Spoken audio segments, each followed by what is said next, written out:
Science and virus and bears. Oh my. Science and virus and bears. Oh my. Let's talk current events on this episode of Pushback.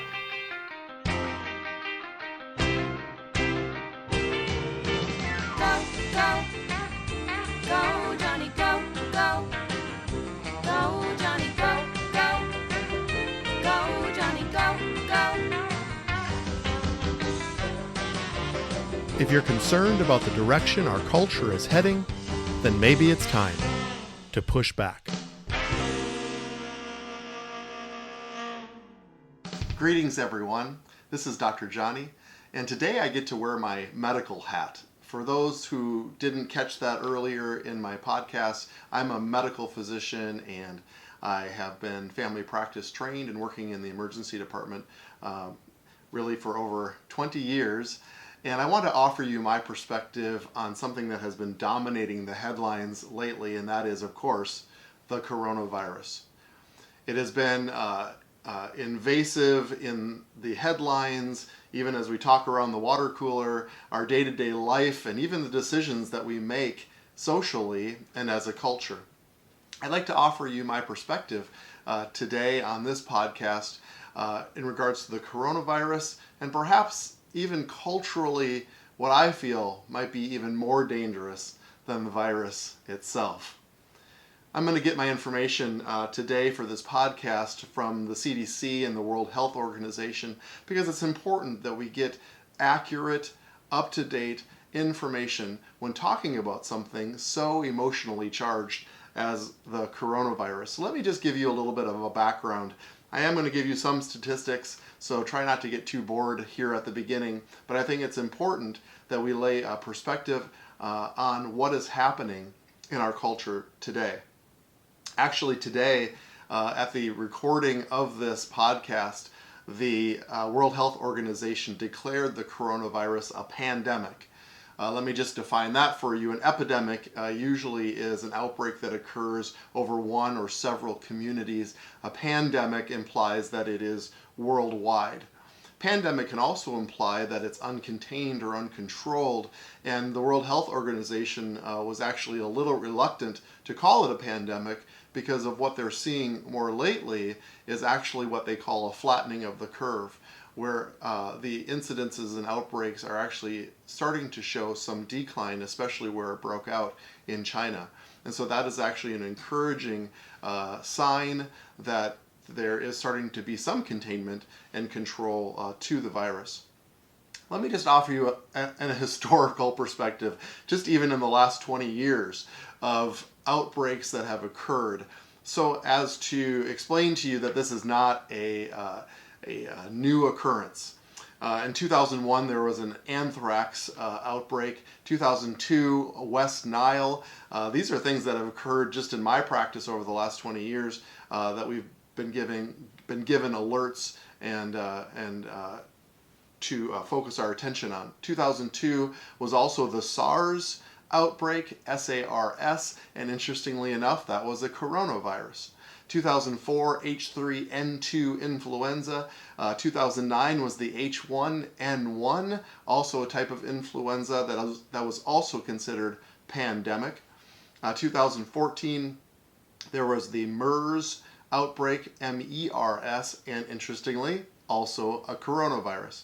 2014, we had an Ebola outbreak. In 2016, Zika. I'm sure many remember that term being thrown around as well. We have had bird flu, swine flu, dog flu, horse flu, and of course the human flu. We just easily forget when these things cycle through and pass. Sometimes we don't remember.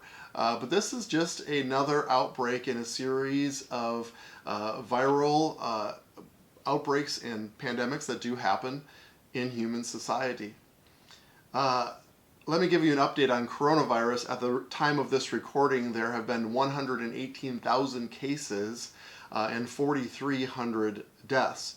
Now, of the 118,000 cases, 80,000 of them have been in China, And as I mentioned earlier, that is starting to plateau and it's starting to decrease. I just read an article that there were only 24 new cases yesterday so in China. And so that's an encouraging sign. That's a very small amount.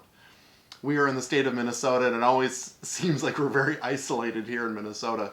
But again, at the time of this recording, there have now been 5 cases in Minnesota, so it is starting to touch us as well.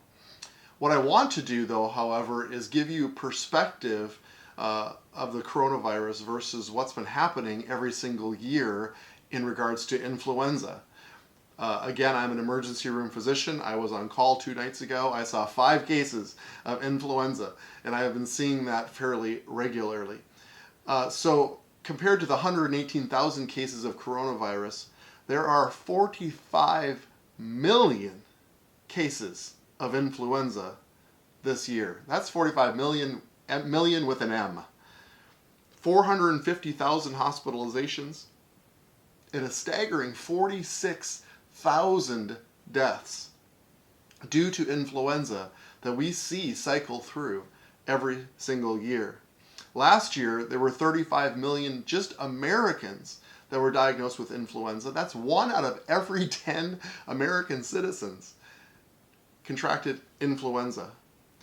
So the annual flu epidemic kills approximately 50,000 Americans and upwards of 1 million people worldwide every year. So is the mortality rate of the coronavirus higher than influenza? They've been telling that has been the case, but let's consider this real quickly. And again, I don't want to bore you with the details, but just lean into this statistically. We have ready access to influenza tests to determine whether you are influenza positive. It's been around for so long, we can test for it, we can check it quite easily. So we are easily able to detect it. We, for coronavirus, have very limited resources as far as checking or detecting the virus itself. And so the ones who are getting tested tend to be the ones who are very sick or requiring hospitalization. So it actually does not account for the most likely millions of people over the globe that actually had coronavirus, have coronavirus, and not even know it. It could just be a very simple, mild cold, which it is for about 80% of the people. So when we talk about mortality rates, we're talking about those who are being detected and then eventually succumb or die to the disease itself. If we took influenza and we just took the ones who were sick or hospitalized, the mortality rate of influenza would be almost 10%.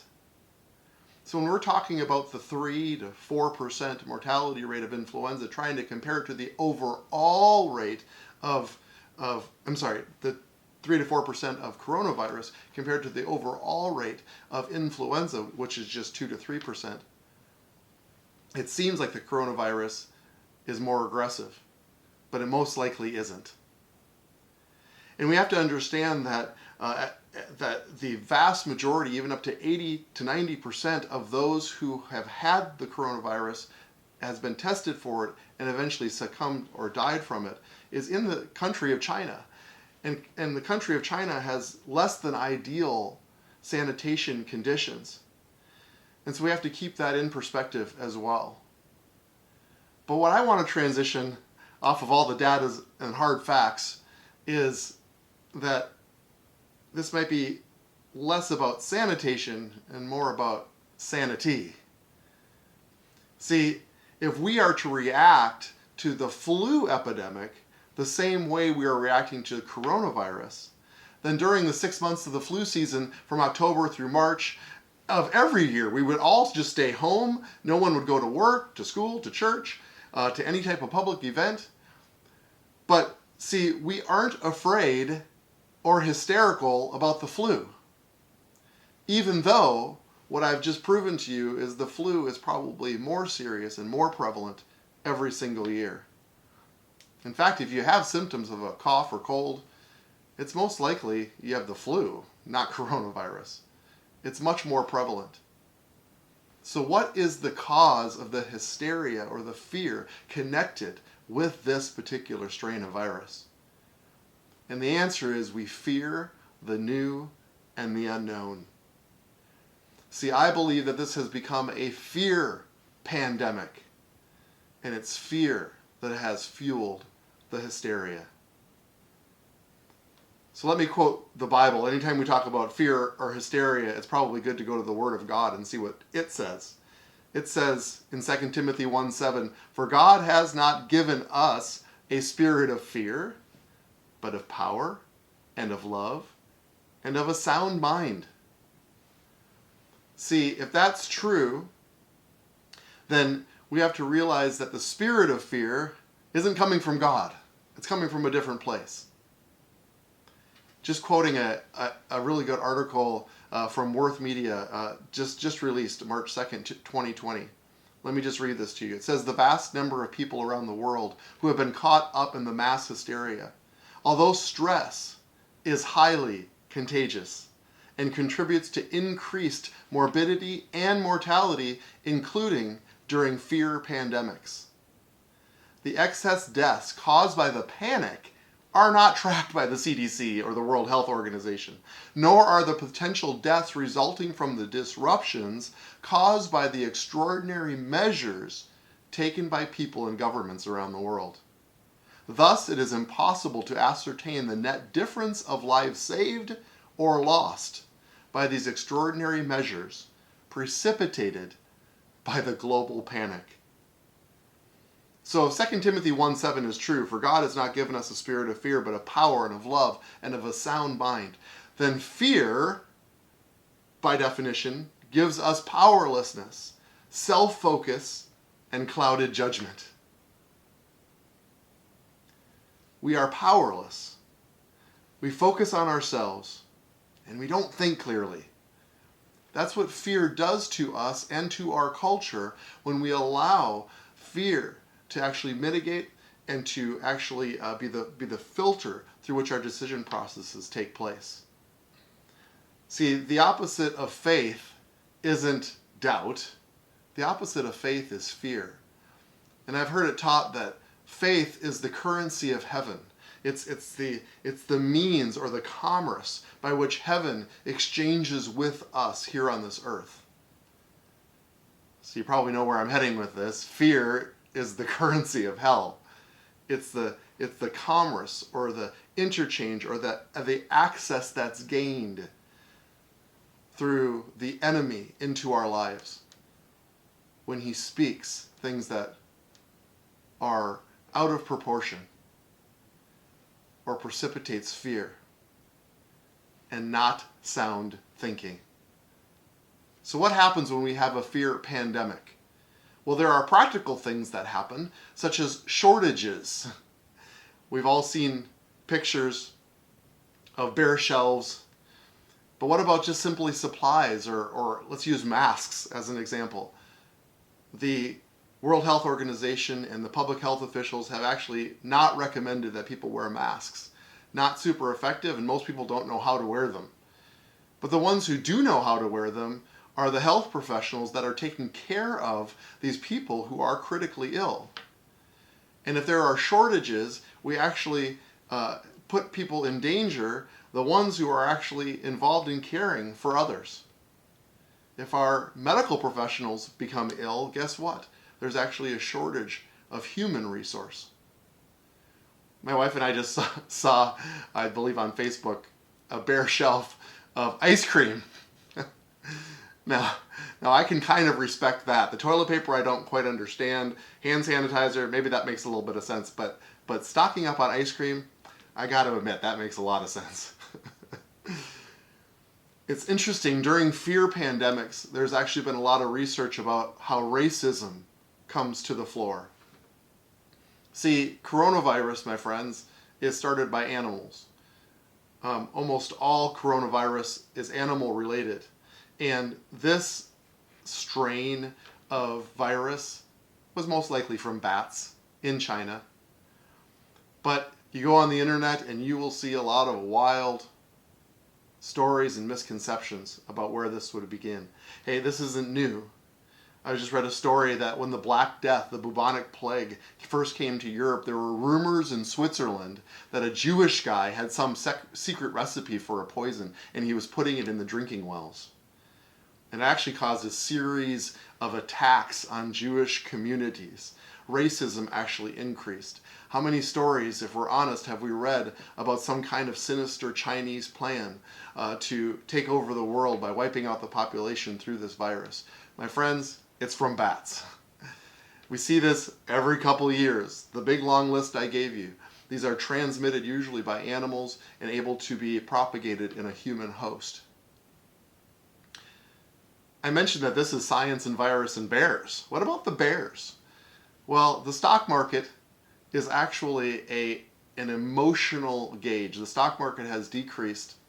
And the question is it a bear market? A bear market usually implies a dramatic decrease in the stock market, but often bear markets, actually by definition, bear markets are triggered to recession. Well, our economy is actually humming right now. Our economy is very strong. And so the drop in the stock market is actually a direct reflection of the hysteria and the fear connected with the coronavirus. The stock market is an emotional gauge of the cultural health, actually. And so on a side note, this is not what this podcast is about. It's actually a pretty decent time to invest when the stock market drops because of emotional reasons. It's kind of a good time to get in because I have every reason to believe and very confident the stock market will simply jump right back up again. The economy is strong. What about rumors and misinformation? We talked a little bit about some of the racial implications that pop up. But there was an example even in 2014 with the Ebola outbreak in Western Africa that there was a rumor and misinformation that began to spread among the people that the treatment centers themselves were actually a dangerous place and a place where people were actually contracting the Ebola. And because of this, it was misinformation, but because of the misinformation, families did not take their family members to go get help, and they tried to care for them on their own. The family members then died, and the families got sick themselves. See, rumors and misinformation causes problems and actually causes a public health danger, which leads me, of course, to what I believe is the biggest impetus of a fear pandemic. And that is the invention over the last 25 years of the internet. See, coronavirus memes and baseless conjectures that we can find on the internet, I believe, is actually more dangerous and is actually the real virus. It's spreading information and creating mass hysteria and even deadly panics. I heard a quote that says, people will relentlessly and even delusionally mine for information that fits their fearful narrative. It's actually a condition known as folie à plaisir. I'm sure I'm saying that wrong. It means madness of several. Once we get a narrative in our mind, we can go on the internet and we can pretty much find anything to actually support the narrative. When actually what we need to do is actually mine the truth. Find out what is really happening, get real perspective. Especially when something like this happens. And what about the media? See, my friends, the media unfortunately does not have a reputation about mining the truth and propagating truth. And simply put, headlines that keep something like the coronavirus in perspective doesn't sell a lot. Now let me be super clear about this. I put on my doctor's hat for this podcast. It's not to say that the coronavirus is not serious. But it's time that we approach it with a sound mind. The Spirit of the Lord, and we, again, as Christian families, we set the culture. So the Spirit of the Lord in us actually gives us a sound mind so that we can rationally approach these problems that concern us in life. And we can approach it with a sound mind and the wisdom of experts that the Lord has given us to actually create a clear thought process regarding some of these things. So that we aren't part of the hysteria, We aren't part of the fear pandemic, but we're actually the solution to it. That's what we're called to be, because we're the culture setters. So what is the recommendation from the experts? Well, it's of course that people should wash their hands, stay home if they're sick, and keep away from crowds, especially the high-risk people, which is the elderly, immunocompromised, or the very young. So there are some common sense things that we can do to help prevent not only us getting the disease, but spreading the disease as well. But don't make any life decisions from a place of fear. We tell this to our children all the time. If you're going to make a decision, don't push it through a filter of fear, but of a sound mind. Rational education in combination with the Holy Spirit allows us to operate with a sound mind. So just from a segue standpoint, and what I'll be talking about in the next podcast, I have a question for you. Despite all of the hysteria, if today we had a coronavirus vaccine, would people even take it? See, despite the incredible statistics I talked about influenza, less than 50% of the people in America get the flu vaccine. So next podcast, I want to have a real conversation about vaccination. Let's get the facts about the vax. So I like talking about these things because I am hoping and expecting for these topics to create conversation and generate questions. So please leave comments and questions. You can go to our YouTube page, leave comments there on the iTunes podcast, or preferably visit gofam.org and click on the media tab. That will bring you to my pushback page. And you can leave comments, questions. I've even had people leave topics for future podcasts, and I would love to entertain those and see what I can do about bringing some real relevant information to you. And again, you don't have to agree with me, but I would value your input. It's so important because this is about cultural change. And for cultural change to happen, we have to have real conversations. Not angry conversations, not insulting conversations, but real conversations about the things that are affecting us and our families each and every day. Please like and subscribe to our YouTube channel, to our iTunes podcast, or sign in at our website where you can get regular information, updates, and event information about what we're offering through GoFam Ministries. So again, check out gofam.org. Thank you so much for tuning in. I hope I gave you some perspective on what's happening in this world today. So now let's go together and shape the culture.